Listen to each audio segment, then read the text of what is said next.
జతగా ఉండే వరమే నువ్వే ఇస్తే ఇంకేమి కావాలి జన్మకి.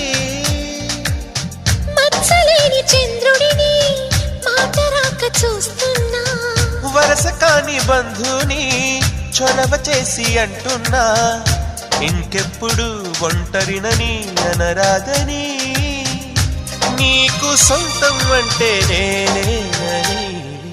కొమ్మ కొమ్మ విన్నావమ్మ కోయిల వస్తుంది, వస్తూ వస్తూ తనతో వెన్నెల వెలుగులు తెస్తుంది. ఏవమ్మ మరుమల్లి తోరణాలు కడతావా, చిలకమ్మ ఎదురేగి స్వాగతాలు చెబుతావా.